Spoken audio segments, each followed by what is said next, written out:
Undercurrent, sponsored by John Hughes in Victoria Park. Choose your station before you choose your program. Absolutely.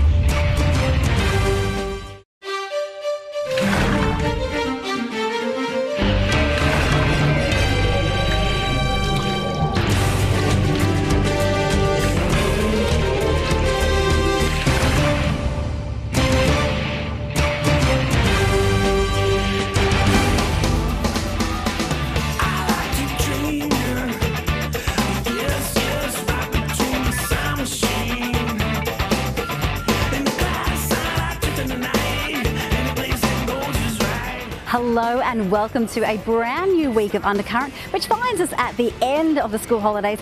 I can hear all you parents breathing a sigh of relief. Well, first up on tonight's show, we sent one of our brand new reporters, Juna, up to Mount Lawley, where she has found that some businesses might not be faring as well as they'd hoped.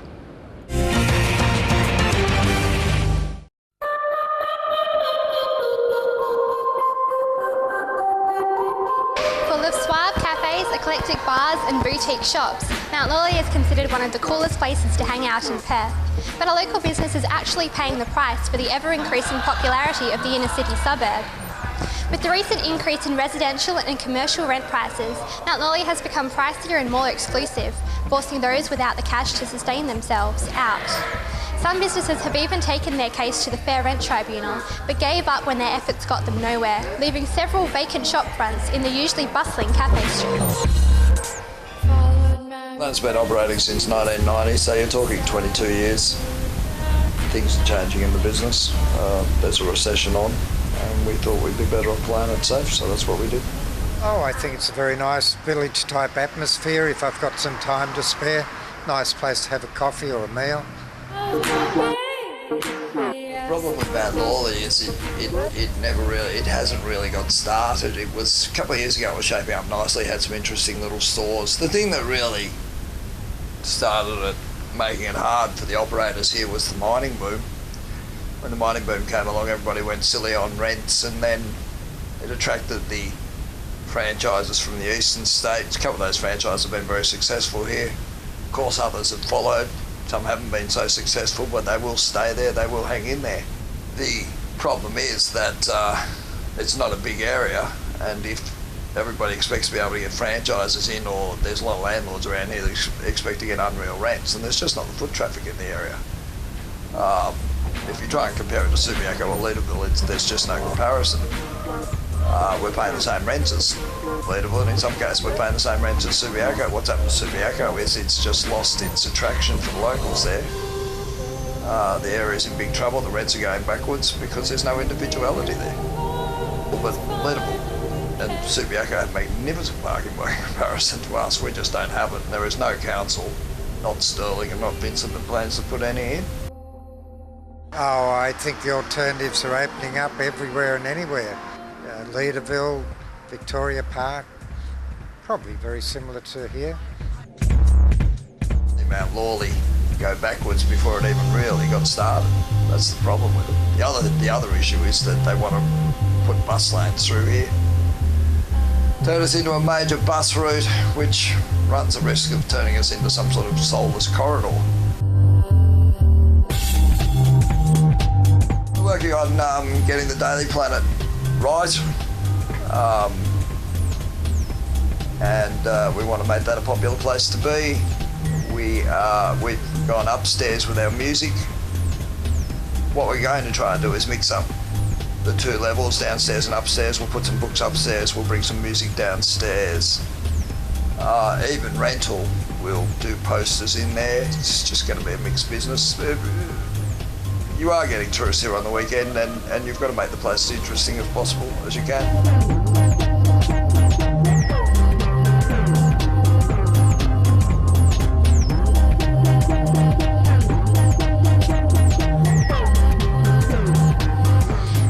Vincent is confident that they are managing the development of Mount Lawley in a way that suits existing and potential businesses, but locals still feel that the council is ignoring their needs and turning Mount Lawley into another designer suburb full of chain stores. Mount Lawley runs the risk of losing its identity, but perhaps if business people like Hayden Robinson refuse to go down without a fight, we can hold on to this little creative hub. This is Gina Holsworth reporting for Undercurrent. Well, next up, it's not for the faint-hearted. We sent our bravest reporter, Miles Riley, on a ghost tour with a difference.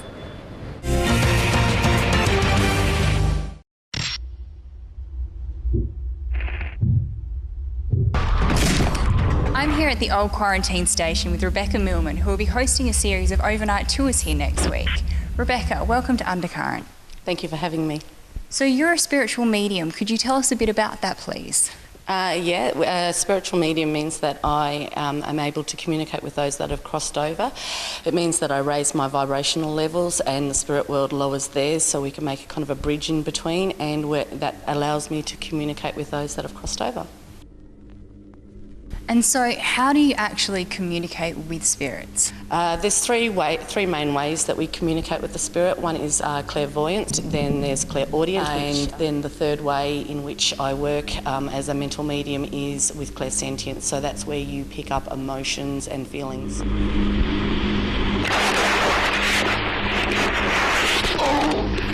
Rebecca is a renowned medium in both Australia and overseas.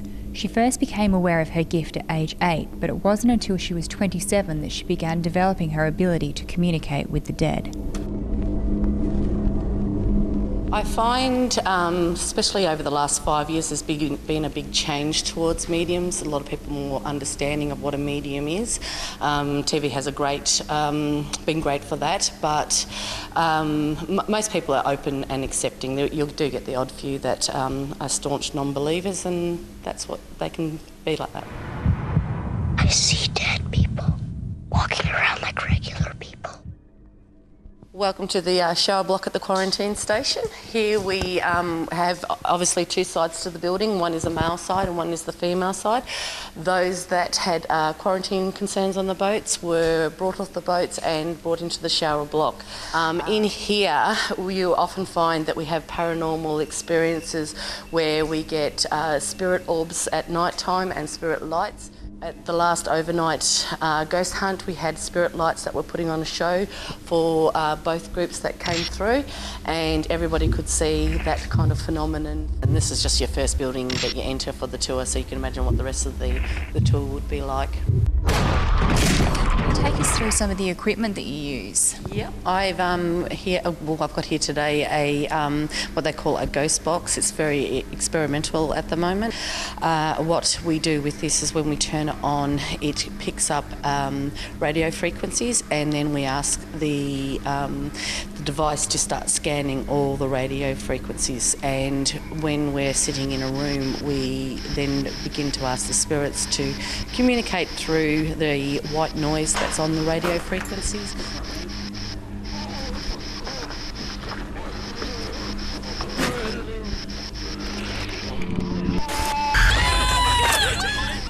So what I've also got for you is an EMF meter.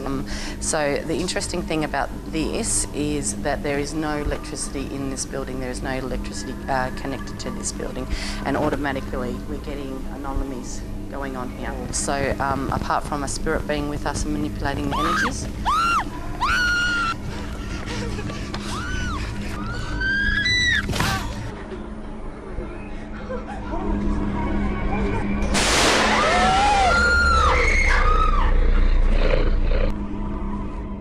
Rebecca's tours run on Friday the 27th of July and Saturday the 28th. And for more information, visit beyondthelight.com.au.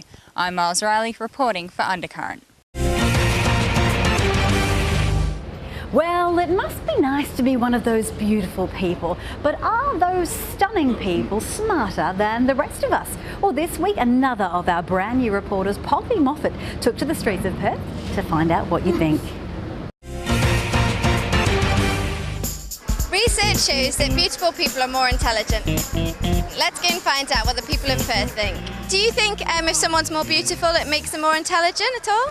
Absolutely not. I think beauty's got nothing to do with how well, your mind works or anything. Like Einstein exactly wasn't a supermodel, so I don't think it matters at all what you look like. And I think that, what you look like on the outside, it definitely has nothing to do with your brain. No, I don't think so, because how you look on the outside doesn't really affect your brain power or anything to do with your intellect, I don't think.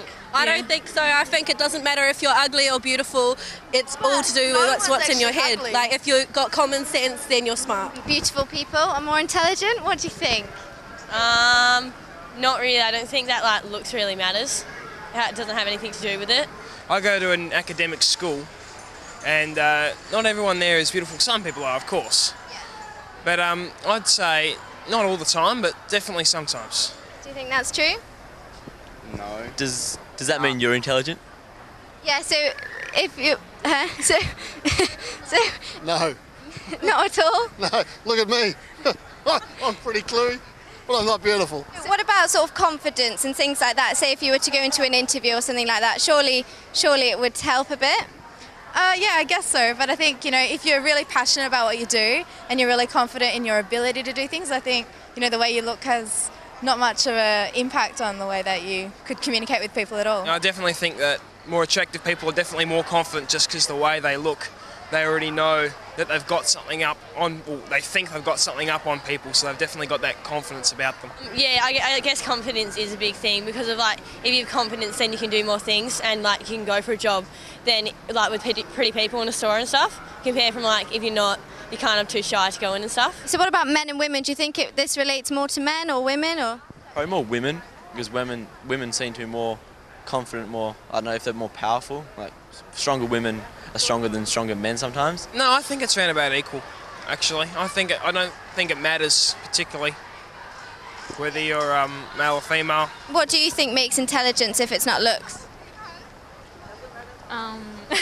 Studying at school, like how much you read and how much you pay attention to things. I suppose your IQ in the first place, but also if you're streetwise or not. So it depends what kind of intelligence you're talking about. So you could be very educated, but then you may not be streetwise, so you may not get as far in certain walks of life. Well, I think it's just natural. It's how you're born, and then it's also how hard you work. Like people can become very intelligent if they're hardworking people and they're determined, or if they have the natural ability to become so. So what do you think does make intelligence then? Good genes, good study, be kind to your mother. I think beautiful people, can be intelligent, but no one should rely just on their brain or just on their looks. I think it can be a combination of the whole package. Being beautiful is all about your personality and what comes out of your mouth as well, so that can also portray an intelligence as well. Most people seem to disagree that beautiful people are more intelligent, and that doesn't relate to it at all. I'm Poppy Moffat, reporting for Undercurrent.